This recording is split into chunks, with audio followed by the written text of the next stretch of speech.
Assim, primeiro, quando o próprio nome do Flávio foi escolhido, eu, em Brasília, enfim, sou obrigado e exerço bem o meu trabalho de conversar com todo mundo, né? Com bolsonarista, com petista, com centrão. Os bolsonaristas, quando o Flávio foi escolhido candidato, estavam desolados. Falavam, não, escolheram o pior. O pior do que tinha dentro do campo do bolsonarismo, escolheram. Isso falando de deputados e senadores bolsonaristas. O PT, por outro lado, estava soltando o rojão. Falava, não é possível, gente. O PT estava mais ou menos assim. Gente, admite, quem de nós se infiltrou lá, né? Quem de nós colocou fantasia de Valdemar para escolher esse cara? Não é possível que tenham nos dado esse presente. Aí vem escândalo do Banco Master.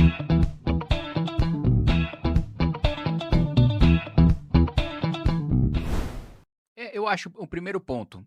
O Renan, ele é o único que tem proposta. E isso pode parecer papinho, mas assim, de fato, e acho que vocês têm entrevistado pré-candidatos, agora o Renan é candidato, você não vê substância, você não vê profundidade em nenhum dos outros candidatos. Porque você vê, a proposta do Lula, tome gás. A proposta do Flávio, solta meu pai e dá celular para 60 milhões de mulheres. Sim, é uma coisa muito tosca, é uma coisa muito rasa, né? E o Renan não só ele tem propostas, ele tem excelentes propostas que ele se aprofunda e ele viraliza falando de proposta, que é uma coisa difícil, né? Geralmente as pessoas gostam de embate, geralmente as pessoas gostam de crítica, de sarcasmo, de acidez, que o Renan tem tudo isso. Só que, falando de proposta, um dos vídeos que mais viralizou dele é falando sobre fusão de município.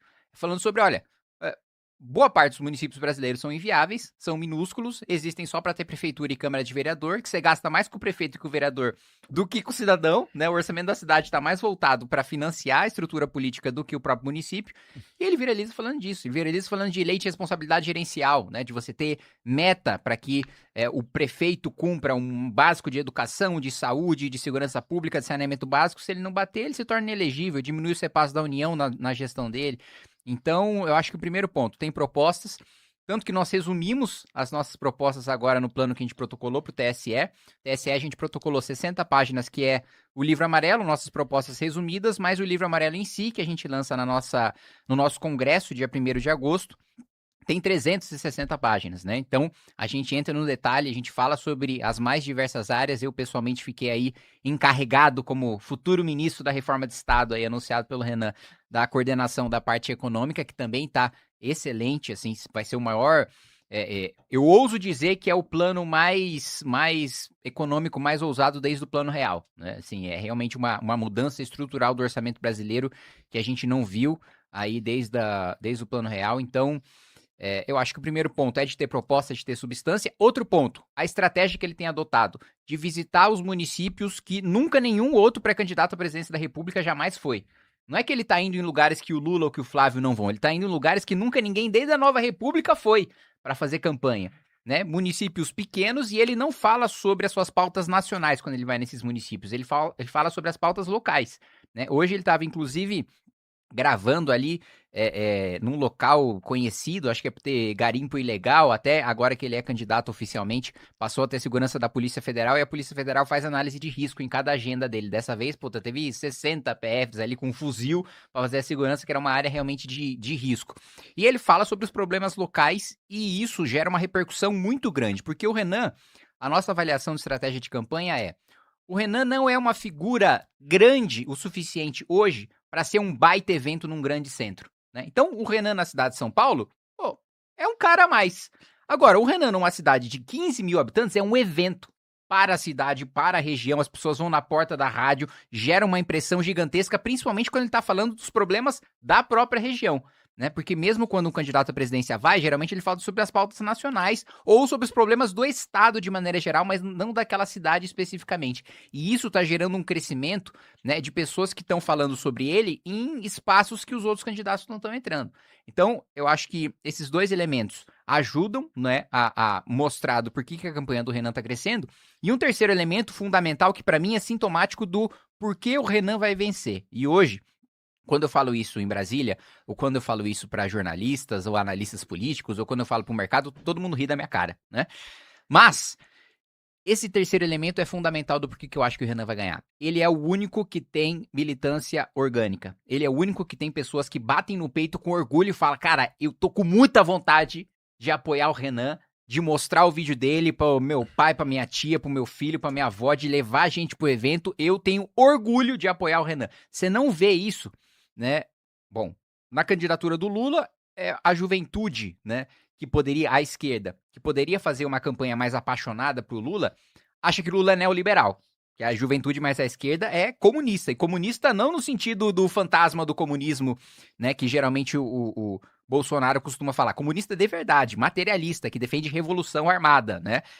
E que eu acho que alguns parlamentares dessas franjas radicais devem se eleger na esquerda, né? Então esse cara não tá empolgado com o Lula, que ele acha que o Lula é de direita, né? O cara é tão radical à esquerda que acha que o Lula é de direita. As outras, a esquerda moderada, também leva o Lula porque ele é hegemônico, ele destruiu as outras lideranças e não tem mais nenhuma outra pré-candidatura para eles apoiarem. Então é uma coisa meio assim, o Lula tá indo meio na inércia, mas não é uma figura que ninguém de esquerda apoia que, nossa, agora vem uma baita de uma mudança. Não, é só um cara que a gente mantém lá para impedir que outro cara ganhe. A do Flávio nem se fala, né? Tá absolutamente desmoralizada. Quando veio o escândalo do Banco Master, assim, primeiro, quando o próprio nome do Flávio foi escolhido, eu, em Brasília, enfim, sou obrigado e exerço bem o meu trabalho de conversar com todo mundo, né? Com bolsonarista, com petista, com centrão. Os bolsonaristas, quando o Flávio foi escolhido candidato, estavam desolados. Falavam, não, escolheram o pior. O pior do que tinha dentro do campo do bolsonarismo, escolheram. Isso falando de deputados e senadores bolsonaristas.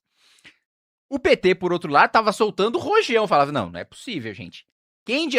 O PT tava mais ou menos assim, gente, admite, quem de nós se infiltrou lá, né? Quem de nós colocou fantasia de Valdemar pra escolher esse cara? Não é possível que tenham nos dado esse presente. Aí vem escândalo do Banco Master. Quando vem escândalo do Banco Master, e eu vou perguntar pro deputado bolsonarista, ele fala, cara, eu vou fazer o meu. Eu vou me eleger, o Flávio vai estar no meu santinho só porque o partido vai dar, mas organizar evento pra ele, tentar ajudar ele a ganhar, cara, não tenho tesão nenhum pra fazer isso. E a militância, imagina, se o deputado tá assim, imagina a militância, imagina a base de apoiadores. E aí, o Flávio vai dando declarações que cada vez mais afundam ele, né? Perguntam pra ele propostas sobre economia. Ele fala, não posso falar senão vou ser atacado. Vai falar quando? Depois de ganhar? A proposta se fala antes, né? Justamente pra você ganhar e pra você implementar. Aí, soltou as asinhas agora, ousou tirar alguma proposta daquela, né, cabeça... Como é que eu posso descrever se eu for tomar um processo e eu vencer esse processo? Daquela cabeça em que há poucas coisas e ideologias e propostas não são uma delas. Ele foi lá e fala, não, vou dar o celular para 60 milhões de mulheres e idosos com uma inteligência artificial chamada Maria para combater a violência. Falando, não, gente, tá de brincadeira, né? Não, pera aí, o que é? A vinheta do Zorra Total vai vir depois, né? Não, é sério. Então, a única candidatura que tem gente com orgulho de falar do seu candidato é a do Renan Santos. Isso é sintomático de uma campanha vitoriosa, de uma pré-campanha vitoriosa, razão pela qual eu realmente acho que ele vai vencer. Caralho, tá apaixonado, hein, cara? Nossa, não, apaixonado pela causa, pela parada, porra. Bom, você é um cara que tava no começo do movimento e agora tá também no começo do partido. Eu meio que, se eu tivesse no teu lugar, eu também estaria feliz, entusiasmado e com tesão. Muito bom, fico feliz. Aproveitando esses ganchos aí, Kim, vamos falar de experiência, que é algo que sempre surge aí nesse debate. O Renan Santos, ele não foi prefeito, não foi governador, não foi deputado federal, não foi senador e, obviamente, nunca foi presidente da República. O Lula está aí no seu 5º mandato de presidente da República. Flávio Bolsonaro foi deputado estadual e senador, nunca chegou a um cargo majoritário, né, como se diz no jargão político, não foi prefeito, não foi governador. Romeu Zema foi governador, Ronaldo Caiado foi governador de Goiás. Aliás, o Caiado, principalmente ao longo dos últimos meses e dessas últimas semanas, está batendo na tecla da experiência de gestão, experiência administrativa, inclusive aumentando ali um pouco o tom contra o Flávio Bolsonaro nessa questão da experiência versus a inexperiência. O que o senhor pode alegar para defender a experiência do Renan Santos? É a própria gestão, por exemplo, do Movimento Brasil Livre? Quer dizer, o senhor considera um case de sucesso?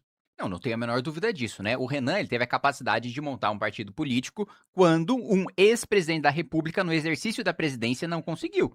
Jair Bolsonaro estava com a caneta na mão, tinha 50 mil cargos de livre nomeação, estava com o apoio do Centrão, tinha apoio do Supremo Tribunal Federal, inclusive na época que ele tentou montar o partido, porque hoje, muitas vezes, os bolsonaristas só se lembram do atrito do Bolsonaro com o Supremo, mas não se lembram que Toffoli e Gilmar atuaram para salvar o Flávio Bolsonaro.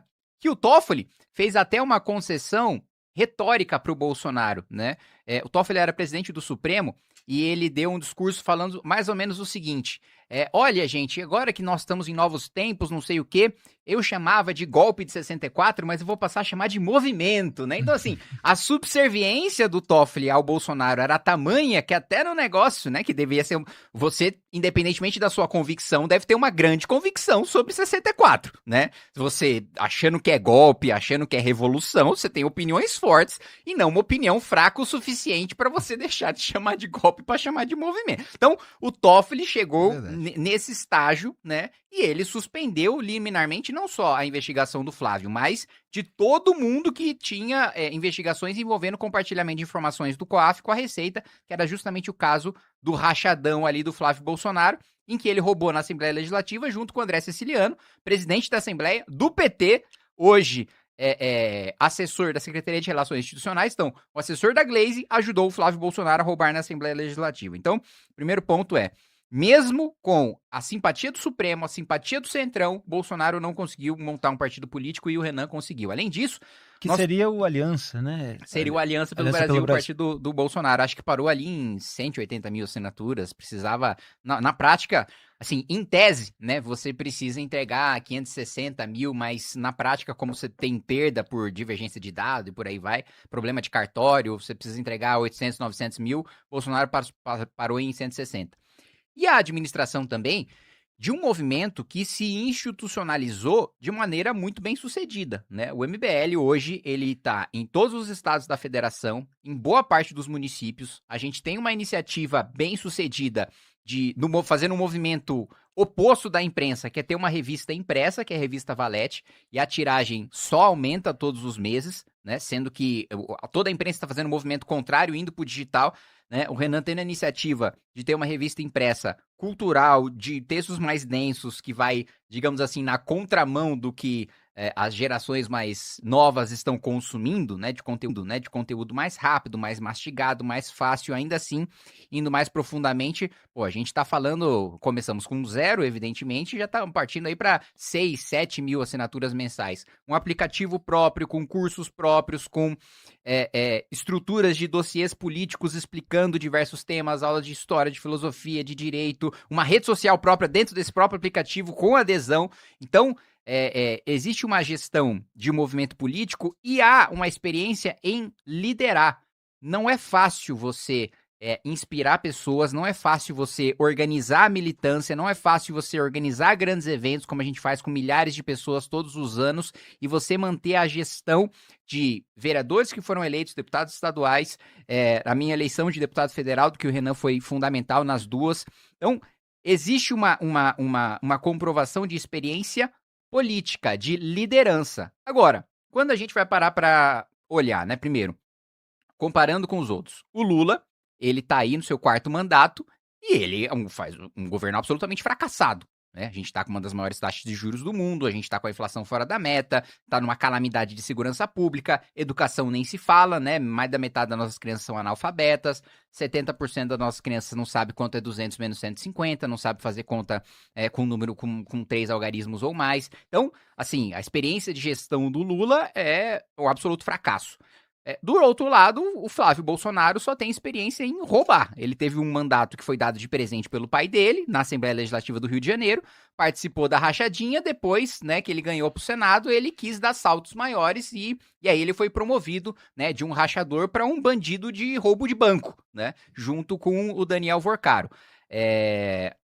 Zema e Caiado, né, por mais que tenham experiências de administração, foram lideranças políticas fracas. E por que eu digo isso? Porque os dois se submeteram ao bolsonarismo. Os dois não tiveram coragem de pontuar suas diferenças, de mostrar as traições do Bolsonaro, de mostrar as contradições do Bolsonaro. Os dois fizeram governos baixando a cabeça pro Bolsonaro para não sofrer com a rejeição do eleitorado bolsonarista. né? Não ter coragem política de firmar o seu posicionamento com medo de perder popularidade é um sinal de fraqueza de liderança política. E isso que eles estavam no exercício de um cargo, onde é mais fácil divergir, onde você tem mais poder, onde você tem mais meios de defesa. O único momento, e aqui sendo justo, em que foi pontuada uma divergência foi o Caiado durante a pandemia em relação à vacina, né, que ele defendeu a obviedade de que as pessoas deveriam se vacinar e que o Bolsonaro estava sendo um imbecil de dizer que as pessoas não deveriam se vacinar. Mas tirando isso, em todos os outros momentos, tanto Caiado como Zema foram subservientes à liderança do Bolsonaro. Isso é sinal de fraqueza. Isso é sinal de que quando a gente precisar fazer uma reforma impopular, quando a gente precisar enfrentar Supremo, enfrentar a opinião pública, enfrentar a imprensa para fazer o que é correto, o que precisa ser feito, mas for impopular, eles não vão ter coragem de fazer como não tiveram coragem de enfrentar o Bolsonaro.